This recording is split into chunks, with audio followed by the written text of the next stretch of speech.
n'abapasiteri bakwiye guhindura imyumvire ukumva ko umuntu niba atwite aje kugusaba umusezeranye aratwite ntukwiye kumujugunya kuko numujugunya uraba umusunikiye Satani. Rero byo gutwita si ikibazo. Rutayisire ntiyigeze kuvuga ngo hari n'uwo yigeze gusezeranya yenda kubyara arahita yishingira arahita, ariko uyu munsi n'umuntu akwegera ndatwite rero ariko nshaka gukora ubukwe vuba vuba ngo ntaraburiza, uba ukwiye gufasha uyu muntu cyane ko nta n'amategeko abihana. Gutwita se si uwa mbere se, yagize amahirwe abandi barababuze. Gutwita urebye ntabwo ari ikibazo gikomeye, nta n'impamvu ngemba numva ahubwo ihari yatuma umuntu batamushyingira ngo ni uko ngo atwite, kuko gutwita ni umugisha. Bibiliya yo iravuga ngo abana ni umwandu uva ku Uwiteka.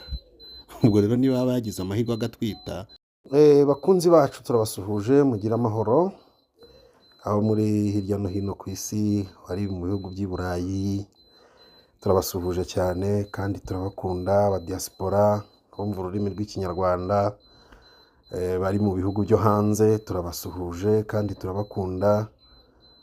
Dusuhuje cyane abari mu mugabane wa Amerika, turabasuhuje cyane kandi ni ukuri tubafite ku mutima. Dusuhuje cyane abari mu bihugu bya Afurika, abari muri Aziya, muri Australia, hirya no hino impande z'isi zitandukanye, mwese turabasuhuje kandi tubifurije amahoro n'imigisha w'Imana. Abadukurikiye, abadukunda, mu by'ukuri turabakunda cyane natwe. Hanyuma turabasaba rero rwose ntutambuke kuri iyi channel udakanze subscribe, ntutambuke kuri iyi channel udatanze comment, udakanze like. Erega ni byiza ko unasharinga hirya no hino abantu bakamenya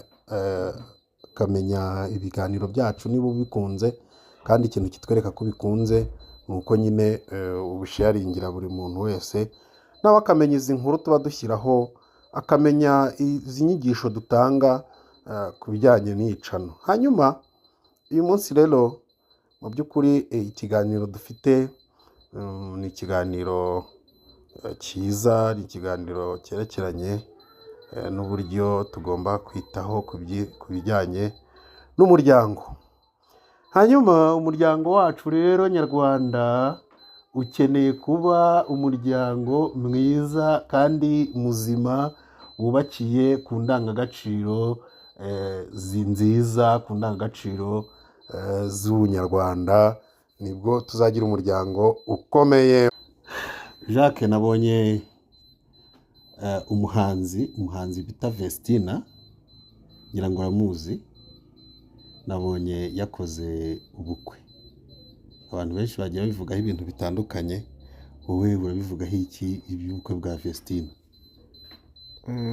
Nta gitangaje kirimo kuko imyaka arayigejeje. Ikindi abanyarwandakazi urabizi ni beza, kuba twarashyingiye muri Burkina Faso, niba ari Burkina Faso, muri biriya bihugu byo muri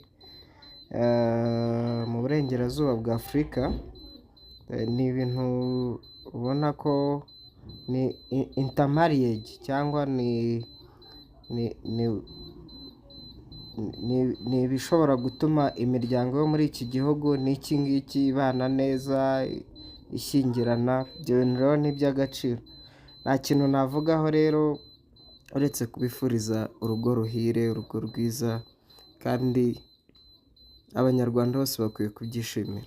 Abantu benshi barimo baravuga ngo Vestina ngo ashatse ngo adakuze, ngo atarakura, ariko kandi iyo urebye ku mwirondoro ye usanga afite imyaka 22. Ariko se koko buriya nibyo koko Vestina ashatse adakuze?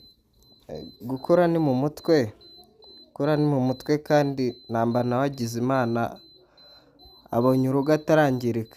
Buriya kubera ko abantu bari abasitari, ashobora gutinda gushaka agahura n'ibishuko byinshi, agahura ugasanga byangije CV, kuko nk'umuntu uri muri gospel mbona biriya ari byo byamufasha kugira ngo arusheho kubana neza n'abanyarwanda. Ejo tutazabona bafotora mu tubyiniro bamufotora ngo muri hoteli, uyu munsi yakundanye na runaka, ejo bakangana. Rero biriya ni byiza rwose, wagira imana n'abandi bajya bashaka ari batoya kuko hari ibintu bibarinda.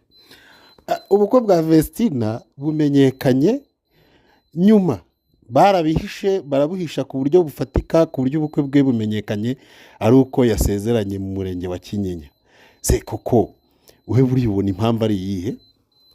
Uretse iby'umuco wacitse, njya mbona abantu mu masitudiyo atandukanye bari no kwifotoza ku nda itaravuka, ariko ubundi ubukwe ni ubw'umuryango kandi nta kintu bitwaye. Icya mbere ni uko twabimenye, ntabe nka ba bandi mbona yifotoreza ku nda. Kera umubyeyi ubundi iyo yatwitaga yayibikishaga kure agasigasira uwo mwana, ariko ku karubanda pe ibintu byose ubona ko byahindutse. Rero kubihisha buriya nkeka ko atari ibindi, ahubwo ni protection of privacy. Abazavuga ibintu byinshi komenti, ariko bijya mbere nuko twabimenye kandi tuzi ko ubwo bukwe buhari kandi abanyarwanda biteguye kumushyigikira. Mu by'ukuri rero abenshi mu bakurikira ibinyamakuru byinshi bimwe bitandukanye hirya no hino barimo baravuga ngo Vestina ngo impamvu yihuse gushaka umugabo, ngo kandi ngo akaba ashaka umugabo ngo ukuze, ngo umurusha imyaka 20, impamvu ngo aratwite. Ese gutwita cyaba ari ikibazo? Oya, gutwita si ikibazo,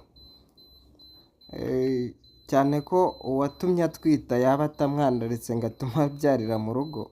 Kuba atwite afite amahirwe, ubwo ni muzima aratwite. Rero kuvuga ngo ashatse umuntu ukuze, buriya agiye guteta. Igihe cyose ushatse umuntu ukurusha imyaka myinshi hari ibyo mudapfa, hari abagufata nk'umwana ugateta. Yego nabyo bifite imbogamizi, kubera ko buriya gushaka umuntu muri mu kigero kimwe n'ubwo murwana n'ubwo mutongana, ariko hari ibyo mwumva kimwe, iyo musohotse mubona muberewe, ni ibintu byiza. Ariko nanone kuba ashatse umuntu ukuze ntabwo ari ikibazo, nta bintu birenze biri aho.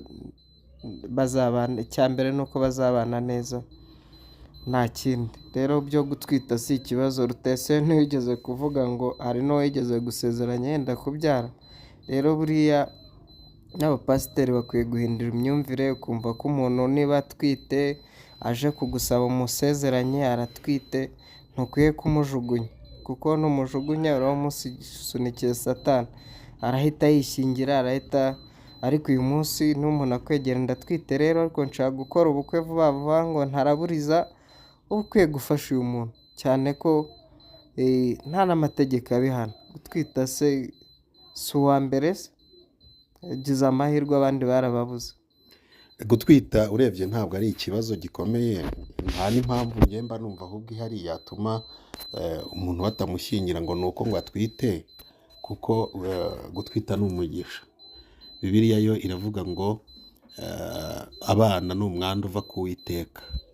Ubwo rero niba bagize amahirwe agatwita, wenda ingorane twagira nk'umusitari, Vestina nk'umusitari uzwi, ingorane twagira uwo muri gospel, ingorane twagira nuko yatwita, noneho uwo yatwitiye, ndavuga uwamuteye inda, ntiyemere ko yagize gute ari we wayimuteye.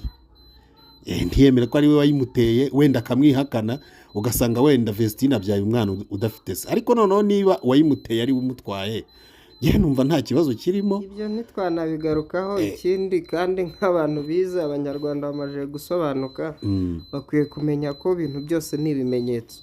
Hari uwamupimye, nta wamupimye, nta n'uwatuzaniye n'icyangombwa nibura, uretse ibinyamakuru gusa nyine bitangaza ngo impamvu buriya ngo nuko atwite, ngo n'ibiki byose, ugasanga ari ibyo ngibyo bashyira imbere. Ariko ndakeka rero Vestina nta muntu wamupimishije. Ntekereza ko na biriya by'ubukwe bwe ni uburenganzira bwe, nta n'ufite n'uburenganzira bwo kumupimisha. Ni umuntu mukuru, niba atwite bamwihorera azabyare kandi abyare neza, njye numva abyare rwose abahungu n'abakobwa, yes nibyo tumwifurira. numva biriya byo gutwita, ibyo gushaka, ibyo kuba yashaka umugabo ukuze, yashaka se umutoya, ibyo ni uburenganzira bwe, ni vi pirive ziwe. Nta nubwo mba numva ko abantu bakwiye gusakuza, niko biba bimeze. ntabwo abantu bakwiye gusakuza rwose ngo Vestine yashaka. Okay, wenda nk'umusitari nyine, nk'umusitari abantu benshi baba bagomba kubivugaho, aba yahaye abanyamakuru inkuru, ariko njye numva ku rwanjye ruhande nta n'impamvu yo kwirirwa tumujajinga ngo ngashakanye n'umuntu ukuze. Ubundi ikintu maze kubona, ibinyamakuru byinshi Jacques, ibinyamakuru byinshi nibyo akenshi bikunze gusiga abantu isura mbi bitewe n'uko bashaka gutegura inkuru zabo. Bari gushaka amafaranga, ariko nanone hari uburyo bwinshi bwo kubonamo amafaranga kuri izi mbuga nkoranyambaga tudasebeje cyangwa ngo dushake ibisenya abandi.